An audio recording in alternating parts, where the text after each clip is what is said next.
بسم اللہ الرحمن الرحیم۔ تمام دیکھنے اور سننے والوں کو محبتوں اور خلوص برا سلام اور السلام علیکم ورحمۃ اللہ وبرکاتہ۔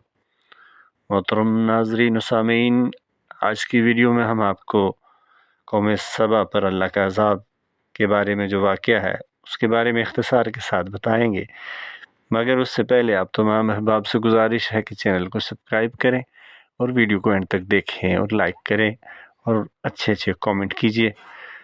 تو محترم ناظرین و سامعین، بڑھتے ہیں ویڈیو کی جانب۔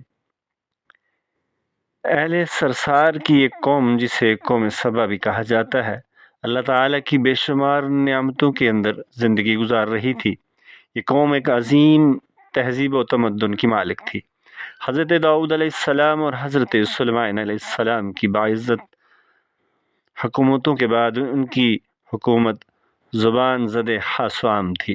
کہا جاتا ہے کہ یہ لوگ گندم کے مغز سے آٹا پیس کر روٹیاں پکاتے تھے، لیکن اس کے برعکس وہ اس قدر اسراف کرنے والے اور ناشکرے تھے کہ انہی روٹیوں کے ساتھ بچوں کا پخانہ صاف کرتے تھے۔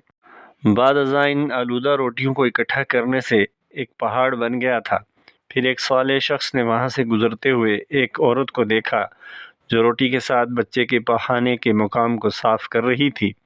اس شخص نے عورت سے کہا، تیرے اوپر افسوس، خدا سے ڈر، کہیں ایسا نہ ہو کہ خدا تیرے اوپر اپنا غضب ڈھائے اور تجھ سے اپنی نعمت چھین لے۔ اس عورت نے جواب میں مذاق اڑایا اور مغرورانہ انداز میں کہا، جاؤ جاؤ، گویا کہ مجھے بھوک سے ڈراتے ہو۔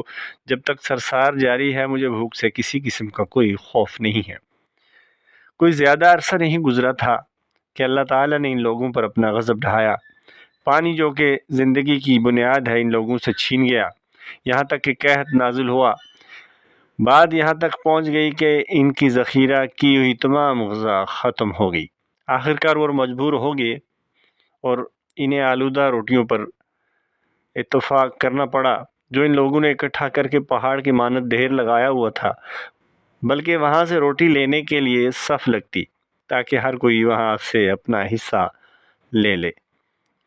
کفران نعمت قحط اور ان کی بدحالی کے بارے میں متعدد روایات موجود ہیں۔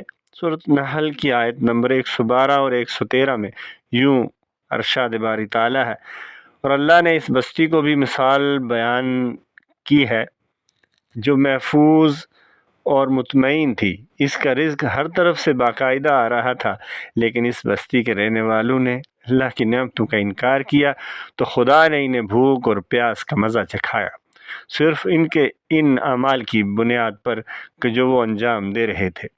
اور یقیناً ان کے پاس رسول آیا تو ان لوگوں نے ان کو جھٹلایا، تو پھر ان تک عذاب آ پہنچا کہ یہ سب ظلم کرنے والے تھے۔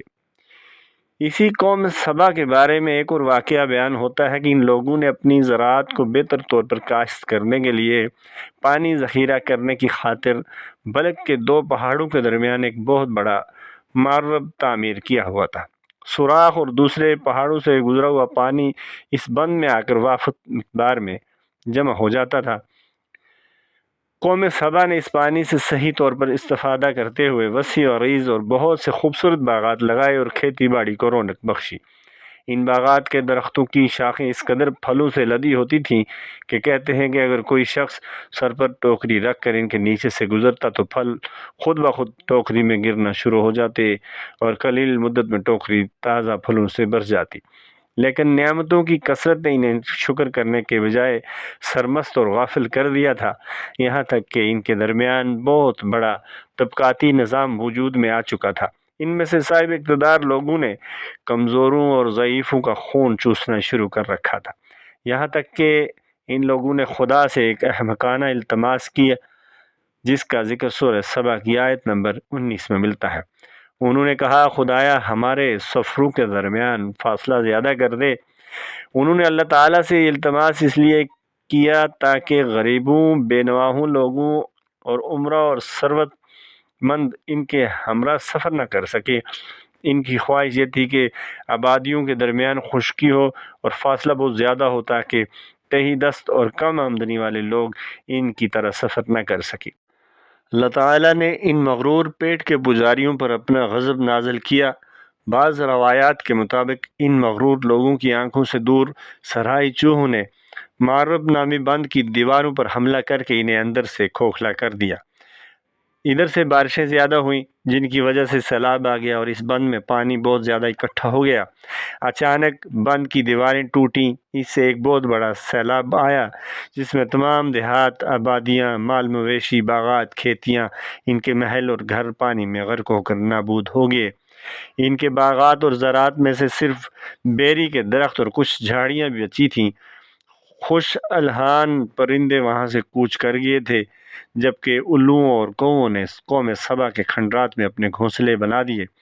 اس بات کا ذکر سورۃ سبا کی آیت نمبر 15 اور 16 میں ملتا ہے، اور آخر میں سورۃ سبا کی آیت نمبر 17 میں قرآن کریم میں اس واقعہ کا یوں نتیجہ نکالا ہے: یہ ہم نے ان کی ناشکری کی سزا دی ہے، اور ہم ناشکروں کے علاوہ کسی کو سزا نہیں دیتے ہیں۔ محترم ناظرین و سامعین، یہ تھی آج کی ویڈیو جس میں ہم نے آپ کو قوم سبا کی ناشکری اور سرکشی کے نتیجے میں اللہ تعالیٰ کا ان پہ عذاب کے واقعے کے بارے میں اختصار کے ساتھ یہ ویڈیو آپ کے سامنے پیش کی ہے۔ امید ہے آپ کو ویڈیو پسند آئی ہوگی۔ محترم ناظرین و سامعین، ہمیں بھی چاہیے کہ ہم اللہ تعالیٰ کی نعمتوں پر اس کے شکر گزار ہوں اور اس کے پیارے نبی صلی اللہ علیہ وآلہ وسلم کے بتائے طریقوں کے مطابق زندگی گزاریں اور آخرت کے لیے محنت کریں۔ اللہ تعالیٰ ہم سب کو اپنے حفظ و امان میں رکھے۔ اگلی ویڈیو تک کے لیے اجازت دیجیے۔ اللہ نے کے بعد